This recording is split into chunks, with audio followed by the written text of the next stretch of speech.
किसी आदमी रमजान के रोजे की हालत में अपनी बीवी के साथ सोबत कर गलती का एहसास हुआ। अब वो इंसान कफ्फारा अदा करना चाहता है। मेरे पास मसला आया, मौलवी साहब कफ्फारा क्या है? मैंने कहा 60 दिन कंटिन्यू रोजा रखा, एक दिन की भी गैपिंग नहीं। एक रोजा अगर आपने खराब किया तो आपको 60 रोजा रखना है कंटिन्यू, और अगर 60 रोजे की ताकत नहीं है तो 60 मिस्कीन को खाना है। ये रमजान के रोजे की अहमियत, और रमजान के रोजे में अगर कोई ये गलत काम कर देता है तो उसकी इतनी बड़ी सजा है।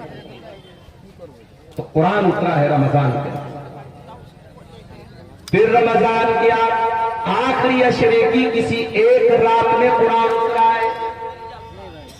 वो रात भी तमाम रातों में सबसे अफजल है। इन्ना अंज़लनाहु फी लैलतिल क़द्री व मा अदराका मा लैलतुल क़द्री लैलतुल क़द्री खैरुम मिन अल्फि शहर। ऐ नबी, इस कुरान को हमने लैलतुल क़द्र में उतारा है। और आपको क्या मालूम कि लैलतुल क़द्र क्या है? लैलतुल क़द्र 1000 महीने से अफजल है। 1000 महीना कैलकुलेटर पे कैलकुलेट करो, तकरीबन 84 साल बनते हैं। एक रात इस रात में कुरान उतरा है। उस एक रात की फजीलत ये है कि वो एक रात अल्लाह ताला के यहाँ 84 साल से बेहतर है। ये है कुरान। हमने कुरान को बड़ी आसानी से हासिल कर लिया है। इस कुरान की कदर हमको नहीं मालूम है। ये कुरान बहुत बड़ी दौलत है अल्लाह ताला का। ये कुरान अल्लाह ताला की बहुत बड़ी नेमत है मेरे भाइयों। ये कुरान हमें और आपको मिला है। इस कुरान की कदर करो, इस कुरान की वैल्यू को समझो, इस कुरान की कीमत को समझो। मान लीजिए हाई स्कूल और इंटर की परीक्षा देने वालों को हमारे यूपी में योगी जी टैबलेट दे रहे हैं। इंटर और बीए करने वालों को योगी जी टैबलेट दे रहे हैं। लैपटॉप दिया जा रहा है। उस टैबलेट को, उस लैपटॉप को एक स्टेट का मुख्यमंत्री दे रहा है तो उसकी बड़ी वैल्यू हो जाती है। अगर आपके मोबाइल पर मैसेज आ जाए, देश के प्राइम मिनिस्टर का मैसेज आ जाए, स्टेट के चीफ मिनिस्टर का मैसेज आ जाए और उसमें आपका नाम लिखा हो और आपको मुखातब किया गया हो, आप तो बाग हो जाएंगे, इतनी बड़ी हकीकत मेरे पास मैसेज आया। ओ लोगों, ये कुरान में तो अल्लाह का मैसेज है। ये कुरान अल्लाह ताला का लास्ट मैसेज है। ये अंतिम संदेश है जो अल्लाह ने आपको दिया है। फरमाया शहरु रमज़ान अल्लज़ी उन्ज़िला फ़ीहिल कुरान हुदल लिन्नासि व बय्यिनातिन मिनल हुदा वल फुरक़ान। ओ लोगों, ये कुरान रमजान के महीने में उतारा गया है और ये कुरान सारी मानवता के लिए गाइडेंस का काम करता है, मार्गदर्शन का काम करता है। सही क्या है, गलत क्या है, खरा क्या है, खोटा क्या है, सच्चा क्या है, झूठा क्या है, शिर्क क्या है, तौहीद क्या है, ये कुरान आपको बताएगा। वह बय्यिनातिन मिनल हुदा वल फुरक़ान, ये हक और बातिल को खोल खोल के बयान करने वाली किताब है। लाओ दुनिया की कोई और किताब, लाओ दुनिया की कोई और किताब। डॉक्टर जाकिर नाइक पड़ोसी मुल्क के दौरे पर है। एक क्रिश्चियन ने सवाल किया, डॉक्टर साहब आपने बाइबल की फला आयत पढ़ी है, आपने गलत तरीके से कोट किया है। डॉक्टर साहब ने कहा, डॉक्टर जाकिर नाइक ने क्या किया? अगर मैंने गलत कोट किया है आप प्रूफ लाके दे दो, मैं मान लूंगा। अपनी दूसरी तकरीर में डॉक्टर जाकिर नाइक बोलते हैं कि बाइबल के इंडिया के अंदर कई हजार नुस्खे और उन हजारों नुस्खों में बहुत डिफरेंस है, बहुत फर्क है, बहुत फर्क है, बहुत अंतर है। बाइबल के अलग अलग एडिशन में बहुत अंतर। दूसरी तरफ आ जाओ कुरान के अंदर, उस्मान गनी रज़ी अल्लाह तआला अन्हु कुरान पढ़ते हुए शहीद किए गए और जब वो कुरान पढ़ रहे थे उस कुरान की कॉपी के ऊपर, उस कुरान नुस्खे के ऊपर हजरत उस्मान गनी के खून के छींटे भी पड़े। और मालूम है वो कौन सी आयत पढ़ रहे? ये भाई क्या हो रहा है?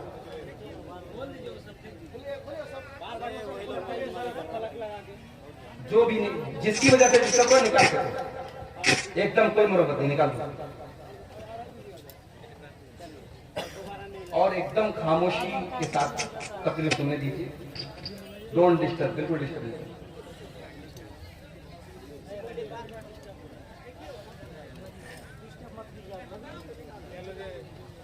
तो कुरान करीम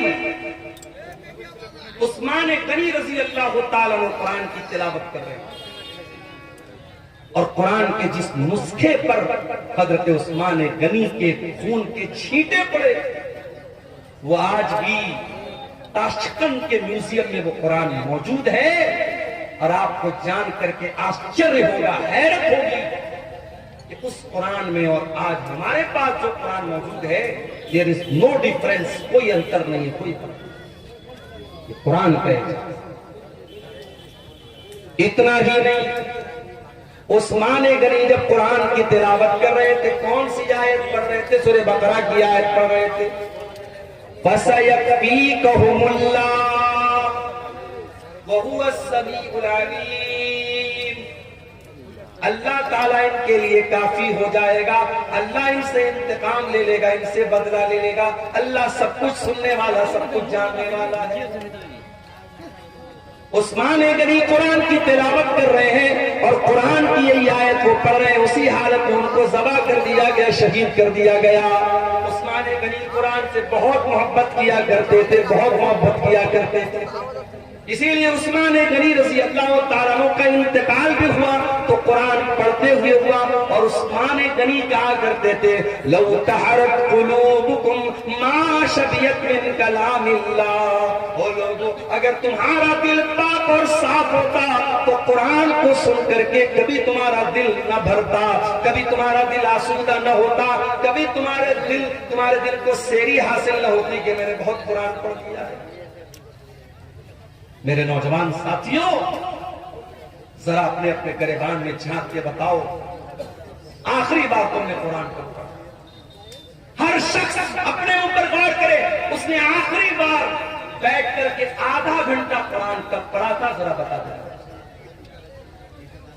अब अगर मैं ये पूछूं कि आखिरी बार तुमने व्हाट्सएप कब देखा था, कहोगे 10 मिनट पहले। मैं पूछूं आखिरी बार तुमने फेसबुक पर रील्स कब देखी थी, मौलाना साहब अभी तकरीर सुनने के पहले तो देखी। तुमने लास्ट टाइम यूट्यूब के शॉर्ट्स कब देखे थे, अभी तो तकरीर में आने के, जलसे में आने के पहले हमने देखा था। यूट्यूब के लिए टाइम है, फेसबुक के लिए टाइम है, इंस्टाग्राम के लिए टाइम है, सोशल मीडिया के लिए टाइम है। अगर टाइम नहीं है तो कुरान के लिए टाइम नहीं है। वो लोगों, ये दिल मुर्दा हो चुके हैं, ये दिल कठोर हो चुके हैं, ये दिल सख्त हो चुके हैं। हमारे दिलों को कुरान अब अच्छा नहीं लगता, हमारे दिलों को कुरान, हमारे दिलों के ऊपर कुरान का असर नहीं होता है। अरे हमारे दिल की क्या हैसियत है? हमारा दिल तो गोश्त का बना हुआ मुलायम सा दिल होता है। कभी बकरा खस्सी ज़बा करते हैं आप, या बड़ा जानवर आप ज़बा करते हैं, देखा होगा आपका दिल कितना बड़ा होता है, दिल की क्या हैसियत है। हमारा दिल तो गोश्त का मामूली बना हुआ दिल है। अल्लाह कुरान में कहता है, कुरान के 28वें पारे में कहता है, सूरह हश्र की आयत नंबर 21 में कहता है, लौ अंज़लना हाज़ल कुरआन अला जबलिन लरअयतहु खाशिअम मुतसद्दिअम मिन खशियतिल्लाह। ओ लोगों, इस कुरान को हमने किसी पहाड़ के ऊपर भी उतारा होता तो पहाड़ भी अल्लाह के खौफ से रेजा रेजा हो जाता, पहाड़ भी अल्लाह के खौफ से चूर चूर हो जाता, पहाड़ भी कुरान को सहन न कर पाता। ये कुरान इतनी ताकतवर किताब है, इतनी पावरफुल किताब है। वो तिलकल अम्सालु नज़रिबुहा लिन्नासि लअल्लहुम यतफक्करून। वो लोगों, तुम्हारा परवरदिगार मिसालें बयान कर रहा है, तुम गौर क्यों नहीं करते? उमर इब्न खत्ताब को देखो, इस्लाम के बड़े कट्टर दुश्मन हैं। अभी इस्लाम कबूल नहीं किया है। इस्लाम के बड़े कट्टर दुश्मन उमर बिन खत्ताब एक दिन खाने काबा के पास से गुजर रहे हैं, अल्लाह के प्यारे नबी कुरान की तिलावत कर रहे हैं। उमर फारूक के कानों में कुरान की आयत पहुंचती है। उमर फारूक के दिल में ख्याल आता है, इतनी अच्छी किताब है, इतना अच्छा कलाम है, ये जरूर किसी शायर की शायरी है, ये जरूर कोई पोएट्री है, कोई कविता है, कोई शायरी है। शायरी पसंद है ना। हमारे मऊ से उसैद नाम का ये बच्चा आया है। क्यों आया है भाई? आपको नाते सुना रहा है, हम्द सुना रहा है, कलाम सुना रहा है, शायरी पसंद है। पिछले साल एक प्रोग्राम में मैं आया था, कहीं पर अदनान प्रतापगढ़ी को मैंने देखा, उसको बुलाया गया, छोटा सा बच्चा है, उसको बुलाया जा रहा है, सुफियान को बुलाया जा रहा है। शायरी पसंद होती है इंसान को, शायरी में एक अट्रैक्शन होता है। उमर फारूक ने कुरान को सुना, कुरान अच्छा लगा, कुरान दिल को भाया, कुरान ने दिल को आकर्षित किया। उमर इब्ने खत्ताब ने कहा कि जरूर ये किसी शायर की शायरी है। अभी उमर इब्ने खत्ताब के दिल में ये ख्याल आया था, अल्लाह के नबी ने कुरान की आयत पढ़ी, वमा हुवा बिकौलि शाइर कलीलम मा तुमिनून। ओ लोगों, ये कुरान किसी शायर की शायरी नहीं है, ये कुरान कोई पोएट्री नहीं है, ये कुरान कोई कविता नहीं है। तुम लोग ईमान कम रखते हो, कुरान कोई शायरी नहीं है। जब ये ख्याल रिजेक्ट हो गया, हजरत उमर सोचने लगे कि अगर ये कुरान शायरी नहीं है तब इतना अच्छा क्यों लग रहा है? इसका मतलब कि कुरान मैजिक है, कुरान जादू है, कुरान किसी काहिन की कुहानत है। कुरान के जरिए मोहम्मद रसूलुल्लाह हमारे दिलों को अपनी तरफ माइल कर रहे हैं। अभी उमर इब्ने खत्ताब के दिल में ये ख्याल आया कि अल्लाह के नबी ने कुरान की अगली आयत पढ़ दी, वला बिकौलि काहिनिन कलीलम मा तज़क्करून।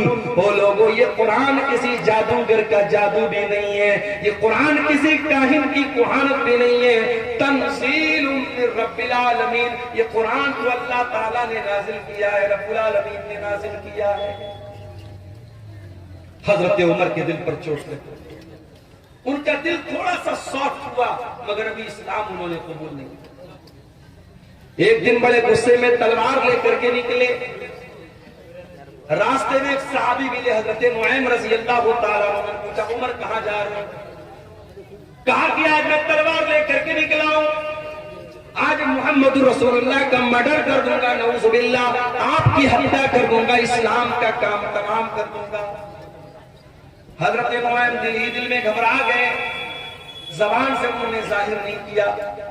वो जानते थे हजरत उमर बड़े मूडी आदमी हैं, उनके मूड में आ गया तो कुछ भी कर सकते हैं। कहा कि ऐ उमर, एक काम करो, पहले अपने घर जाओ, तुम्हारी बहन भी मुसलमान हो चुकी है, तुम्हारे बहनोई भी मुसलमान हो चुकी है। कहा अच्छा, मेरी बहन इस्लाम ले आई, मेरे बहनोई इस्लाम ले आए, अभी चल के बताता हूं। वहां से रास्ता बदल दिया। हजरत उमर कहां पहुंचे? बहन के ससुराल पहुंचे, बहन के घर। अंदर बहनोई कुरान की तिलावत कर रहे थे, कुरान पढ़ रहे थे। हजरत खब्बाब रजी अल्लाह तआला उनको कुरान पढ़ा रहे। हजरत उमर ने दरवाजा खटखटाया, बहनोई ने अंदर से पूछा कौन? कहा कि मैं उमर इब्ने खत्ताब। जल्दी से कुरान को छुपाया गया, दरवाजे को खोला गया। हजरत उमर ने कहा, मुझे पता लगा है तूने इस्लाम को कबूल कर लिया है मेरी बहन, इतना गलत काम तुमने कैसे कर दिया? इतना कहने के बाद अपनी बहन को मारने लगे। बहनोई बचाने के लिए आए, बहनोई को भी मारने लगे। हजरत खब्बाब तो एक कोने में छुपे हुए थे, बहनोई भी लहूलुहान, बहन भी लहूलुहान। बहन ने कहा कि ऐ उमर, कान खोल करके सुन ले, जितना मारना है मार ले, जितना सितम करना है सितम कर ले। अरे उमर, अब इस्लाम हमारे दिल के अंदर दाखिल हो चुका है, अब तो इस्लाम को हमारे दिल से नहीं निकाल सकता। हजरत उमर सोचने पर मजबूर हो गए कि वो बहन जो कल तक अपने भाई की आंखों से आंखें मिला करके भी बातें नहीं करती थी, आज कितने धड़ल्ले से मेरी बातों का जवाब दे रही है, इतनी हिम्मत मेरी बहन के अंदर कहां से पैदा हो गई? कहा अच्छा बहना ये बता, वो जो तू कलाम पढ़ रही थी, कुरान पढ़ रही थी, क्या मैं भी पढ़ सकता हूँ? कहा नहीं तुम नहीं पढ़ सकते, तुम नापाक हो, जाओ पहले गुस्ल करके। हजरत उमर ने गुस्ल किया, पाक साफ होकर के आए, कुरान के सामने रख दिया गया और कुरान की सूरह ताहा की आयतें उन्होंने पढ़ी। ताहा मा अंज़लना अलैकल कुरआन लितशक़ा इल्ला तज़किरतन लिमन यख़शा। हजरत उमर पढ़ते चले जा रहे हैं, कुरान की आयतों को पढ़ते चले जा रहे हैं और उनके सीने में जो दिल था वो इस्लाम की तरफ माइल होता चला जा रहा है। जब तिलावत खत्म कर चुके, कहा कि ऐ मेरी बहना, ये अल्लाह का कलाम है, मैं भी इस पर ईमान लाना चाहता हूं, मैं भी इस्लाम कबूल करना चाहता हूं, मैं भी मुसलमान होना चाहता हूं। हजरत सईद बिन ज़ैद उनके बहनोई थे, उनको लेकर के दारे अरकम में पहुंचे, जहां अल्लाह के नबी अपने सहाबा को लेकर के छुपे रहते थे और इस्लाम की वहीं पर तबलीग करते थे। दारे अरकम में पहुंच करके हजरत उमर ने दरवाजा खटखटाया, अंदर से पूछा गया कौन? कहा कि मैं उमर बिन खत्ताब हूं। अंदर सहाबे किराम कर गए, अरे उमर आए, पता नहीं क्या इरादा रखते। हजरत हमजा भी इस्लाम ला चुके थे, उन्होंने कहा कोई बात नहीं, आने दो, अच्छे मकसद के तहत आया है तो अच्छी बात है, बुरे मकसद के तहत आया है तो उसी की तलवार से उसको खत्म कर दूंगा। आने दो। दरवाजा खोला गया, हजरत उमर फारूक रज़ी अल्लाह तआला अंदर आते हैं और अल्लाह के नबी के पास आकर के कहते हैं अशहदु अल्ला इलाहा इल्लल्लाह व अशहदु अन्नका रसूलुल्लाह। अल्लाह के नबी, मैं कोई दुश्मनी करने नहीं आया, मैं कोई मर्डर करने नहीं आया, मैं कोई हत्या करने नहीं आया, मैं अल्लाह की तौहीद का ऐलान करता हूं और मैं आपके रसूल होने का ऐलान करता हूं। अल्लाह के नबी ने अल्लाह का शुक्र अदा किया, क्योंकि आपने अल्लाह से दुआ की थी कि अल्लाह तो दो लोगों में से किसी एक को इस्लाम की तौफीक दे दे, चाहे उमर बिन हिशाम को, जिसको अबू जहल कहते हैं, उसको तो इस्लाम की तौफीक दे दे, चाहे तो उमर बिन खत्ताब को दे दे। अल्लाह को उमर बिन खत्ताब पसंद थे, अबू जहल पसंद नहीं था। अबू जहल को ईमान की दौलत नहीं मिली, हजरत उमर को मिल गई। अल्लाह के नबी ने अल्लाह का शुक्र अदा किया और मुसलमानों ने मिलकर के नारे तकबीर लगाया, इतने जोर से नारे तकबीर लगाया कि पूरी मकान की छत।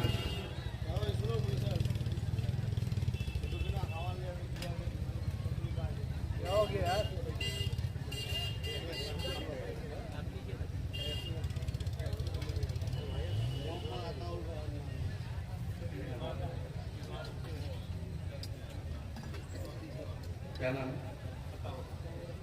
कोई मोहम्मद अताउर रहमान भाई है, बहुत बीमार है, तकलीफ में, उन्होंने मदरसे को 1000 का ताउन पेश किया है। अल्लाह उनका चंदा कबूल करे, उनकी बीमारी से उनको शिफा अता। तो कुरान करीम मेरे भाइयों हजरत उमर फारूक के दिल को बदलने में कामयाब हो गया।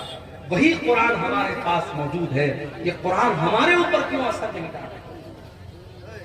नमाजों में कुरान पढ़ा जा रहा है, तरावी में कुरान पढ़ा जा रहा है, तकरीरों में कुरान पढ़ा जा रहा है, जुमा के खुतबों में कुरान पढ़ा जा रहा है, मगर दिल के ऊपर कोई असर नहीं हो रहा है।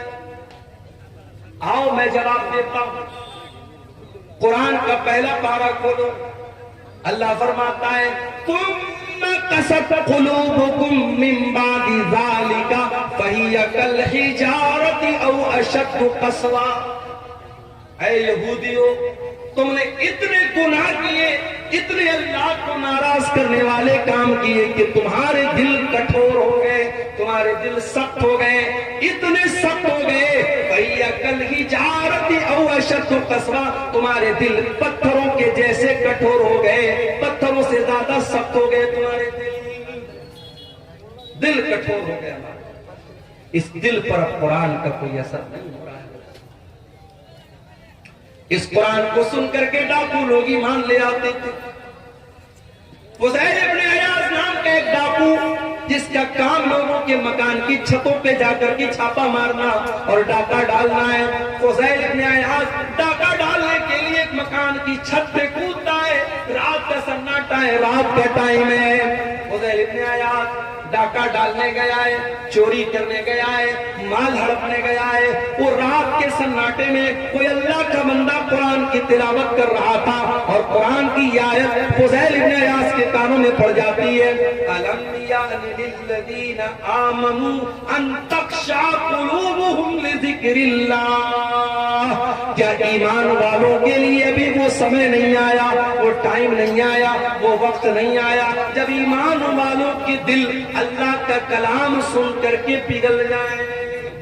जब ये आयत सुनी फुज़ैल इब्न इयास और उसके दिल पर असर, डाकू है, चोर है, डाका डाल के अपना खर्चा चलाता है, कुरान की आयत सुनी डायरेक्ट दिल पर असर, उसने कहा नहीं है अल्लाह, टाइम आ चुका, टाइम आ चुका है अल्लाह, तौबा करता हूं तेरी बारगाह में, आज के बाद चोरी नहीं करूंगा, आज के बाद डाका नहीं डालूंगा। और चश्मे पलक ने वो मंजर भी देखा, फुज़ैल इब्न इयास ने इतनी सच्ची तौबा की, कल तक जो डाका डाला करता था, जो चोरी किया करता था, जो दूसरों की बहू बेटियों को गलत नजर से देखा करता था, आज अल्लाह का इतना नेक बंदा हो गया कि दिन रात 24 घंटे वो खाने काबा के पास रहने लगा, अल्लाह के घर में रहने लगा, इतना बड़ा आबिद, इतना बड़ा जाहिद बन गया, इतना बड़ा इबादत गुजार बन गया। कुरान तो वही है मेरे, दिल बदल गए हमारे, नीयतें बदल गई हमारी। कुरान के अंदर जो असर 1400 साल पहले था वो असर आज भी है। शर्त यह है कि हम अपने दिल को थोड़ा सॉफ्ट करें और कुरान को पढ़ने की कोशिश करें। सहाबे किराम ने इस कुरान को हासिल करने के लिए बड़ी कुर्बानी दी। एक सहाबी है जिनका नाम उमर बिन सलमा है, बुखारी की रिवायत आपको पढ़ के सुना रहा हूं। उमर बिन सलमा कहते हैं कि मैं ऐसी जगह रहता था, ऐसी लोकेशन पे रहता था कि जब अरब में कोई काफिला आता था, मक्के में कोई काफिला आता था, तो हमारे गांव के पास से, हमारे टाउन के पास से गुजरता था। रास्ते में मिड रास्ते में हमारा गांव पड़ता था, कस्बा पड़ता था। हजरत उमर बिन सलमा कहते हैं हमें मालूम हुआ कि मक्के में एक रसूल आए, हमने उस रसूल के बारे में लोगों से डिटेल पूछी, लोगों ने डिटेल बताई। मैंने पूछा वो नबी क्या पढ़ के सुनाते हैं, तो लोगों ने कुरान की आयतें पढ़ के सुनाई। उमर बिन सलमा की उम्र मात्र 6 साल है, 6 या 7 साल, 6 या 7 साल का बच्चा है। उसने उस काफिले के लोगों से कुरान की आयतों को सुन सुन करके याद कर लिया। अच्छा, ये भी अल्लाह की बड़ी अजीब कुदरत है। दुनिया की कोई और किताब 5-6 साल का बच्चा याद नहीं कर पाता। आपके बिहार के शेरशाबादी इलाके का रहने वाला बच्चा है, उसकी लैंग्वेज बंगला है, उसकी जबान हिंदी उर्दू है, वो तो जानता भी नहीं अरबी जबान। वो मदरसे में आता है, मौलवी साहब से नूरानी कायदा पढ़ाते हैं, नाजरा कुरान पढ़ाते हैं, हिफ्ज कराते हैं। कुछ बच्चे 6 महीने में, कुछ 1 साल में, कुछ 1.5 साल में, कुछ 2 साल में कुरान याद कर लेते। हमारे एक दोस्त का बच्चा है मुंबई में, उसने 6 साल की उम्र में कुरान हिफ्ज कर लिया। ये कुरान की बरकत है मेरे भाई। अल्लाह ने कुरान को आसान बनाया है याद करने के लिए। 6 साल का बच्चा भी कुरान को याद करता है।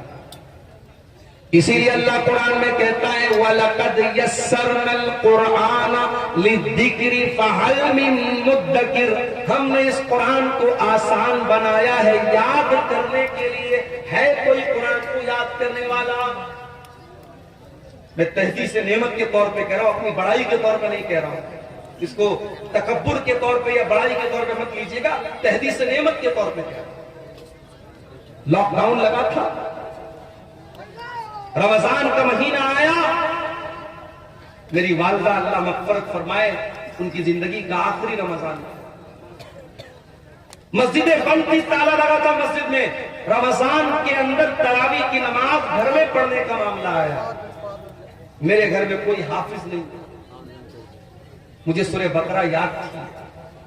मैंने अपने माँ बाप से कहा कोई बात नहीं, मैं कोशिश करता हूँ थोड़ा थोड़ा याद करके पढ़ूंगा, तरावी घर में मैं पढ़ूंगा।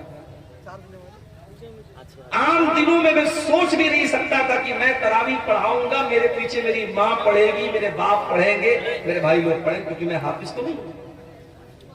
लेकिन ये लॉकडाउन का को आप कह सकते हैं कि एक करिश्मा था। अल्लाह ताला को यह भी लिखना था मेरे मुकद्दर में कि मेरी वालिदा का आखिरी रमजान है, उनकी जिंदगी का लास्ट रमजान है, उसी के बाद उनका इंतकाल हुआ था और तरावी की नमाज वो मेरे पीछे पढ़ गई। पहले दिन मैंने आधा पारा पढ़ाया, दूसरे दिन फिर आधा पारा पढ़ाया, तीसरे दिन फिर आधा पारा, चौथे दिन फिर आधा पारा, पांचवें दिन सूरह बकरा खत्म हो गई। सूरह बकरा के बाद सूरह आले इमरान आती है। मैं बैठ करके आधा पारा मैंने और याद किया, रात में तरावी में पढ़ दिया। अगले दिन फिर आधा पारा याद करके मैंने तरावी में पढ़ाया। इस तरीके से तकरीबन 10.5-11 पारे रमजान की बरकत से मैंने याद कर लिए। लॉकडाउन के पीरियड में मेरे प्यारे भाइयों आधा पारा रोज बैठ करके याद करता था, रात में तरावी पढ़ा देता था। ये कोई बड़ाई के तौर पे नहीं कह रहा हूं, ये कुरान का कमाल है, ये कुरान का एजाज है। अल्लाह कहता है वलक़द यस्सरनल कुरान लिज़िक्रि फ़हल मिन मुद्दकिर, ओ लोगों हमने कुरान को आसान बनाया है याद करने के लिए, क्या है कोई कुरान को याद करने वाला? हजरत उमर बिन सलमा कहते हैं मैं 6 साल का बच्चा था और कुरान को पढ़ पढ़ कर सुन करके मैंने याद। उसके बाद जब मक्का फतह हो गया और मेरे कबीले के लोग अल्लाह के रसूल के पास पहुंचे और इस्लाम कबूल कर लिया, तो अल्लाह के नबी ने कहा कि जाओ तुम अपने गांव में जाकर के मस्जिद बनाओ और नमाज कायम करो, और जो तुम में कुरान सबसे ज्यादा पढ़ने वाला है और कुरान सबसे ज्यादा याद जिसको है वही तुमको नमाज पढ़ाए। जब मेरे गांव के लोग आए तो सबसे ज्यादा कुरान मुझको याद, और इसीलिए इमाम बुखारी रहमतुल्लाह अलैह इस हदीस को सही बुखारी में जब लाए हैं तो चैप्टर क्या कायम किया है, बाबु इमामति सभी, कि अगर बच्चा भी कुरान का हाफिज है, कुरान अच्छा पढ़ रहा है और बच्चा समझदार है, सही तरीके से नमाज पढ़ रहा है, तो बच्चे को भी इमाम बना सकते हैं। बच्चे को इमाम बनाने में कोई हरज की बात नहीं। हजरत उमर बिन सलमा कहते हैं कि मेरे गांव के लोगों ने देखा कि सबसे ज्यादा कुरान तो इसको याद है, कहा चल भाई तो नमाज पढ़ा। अभी ये कहते हैं कि मैं बहुत गरीब फैमिली से ताल्लुक रखता था, एक ही चादर थी मेरे पास, एक ही चादर थी, वही लुंगी भी थी और वही मेरा कुर्ता भी थी, एक ही चादर मैं पहना करता था, एक ही चादर पहन करके मैं नमाज पढ़ाता था। मेरे पीछे मर्दों की सब लगती थी और मर्दों के पीछे औरतों की सब लगती थी। जब मैं सजदे में जाता था तो कभी कभी पीछे से मेरी शर्मगाह दिखने लगती थी, पीछे से मेरा पाखाने का रास्ता दिखने लगता था। औरतों ने आकर के शिकायत की कि अरे कम से कम अपने इमाम का को कपड़ा तो ढंग का दे दो, उनकी शर्मगाह पीछे से नजर आ जाती है। तब लोगों ने मुझे खरीद करके दूसरी चादर दी और मुझे जिंदगी में कभी उतनी खुशी नहीं हुई जितनी उस एक चादर के पाने के बाद। ये थे सहाबे किराम जिन्होंने कुरान को हासिल करने के लिए इतनी मेहनत। और मैं आपको ये भी बता दूं, कोई पूछ सकता है भाई कुरान की जरूरत क्या है, हमारे पास इतनी नॉलेज है, इतनी अकल है, हमें कुरान की क्या जरूरत है। मैं एक बहुत पॉइंट की बात आपको बताने जा रहा हूं। देखो नॉलेज हम हासिल करते हैं 3 चीजों से। पहली चीज, अल्लाह ताला ने हमारी बॉडी में 5 सेंस रखे। हम कोई चीज देख करके पता लगा लेते हैं। जैसे मेरी आंखें देख रही, सामने ट्यूबलाइट लगी है, वाइट रोशनी है, हमारी आंखों से पता लग जाती है। झालर जो लगी है रेड कलर की है, व्हाइट कलर की है, हम आंखों से कोई चीज देख करके इल्म हासिल करते हैं। कान से सुन करके भी हम इल्म हासिल करते हैं। म्यूजिक बज रहा है, तकरीर बज रही है, कुरान की तिलावत बज रही है, खुसर खुसर हो रही, क्या हो रहा है, कान से सुन करके हमें मालूम होता है। इसी तरीके से हम सूंघ करके पता लगा लेते हैं, खुशबू है कि बदबू है, महक आ रही है, अच्छी महक है, बुरी महक है, सूंघ करके पता लग जाता है। इसी तरीके से टच करके हमें पता लग जाता है ये मोबाइल है, ये सख्त है कि सॉफ्ट है, ये बर्फ है, ठंडी है कि गर्म है, हम छू करके बता देते हैं। इसी तरीके से मेरे भाइयों हम जबान से चख करके बता देते हैं खट्टी है कि मीठी है, कड़वी है कि अच्छी है, हम जबान से चख करके बता देते हैं। अल्लाह ताला ने हमारी बॉडी में 5 सेंस रखे हैं, हम देख करके, सुन करके, चख करके, टच करके हम पता लगा सकते कि कौन सी चीज है। मगर कभी कभी हमारे ये 5 जो सेंस हैं कि कभी कभी धोखा खा जाता है। मिसाल के तौर पर आप ट्रेन में बैठे हुए, ट्रेन की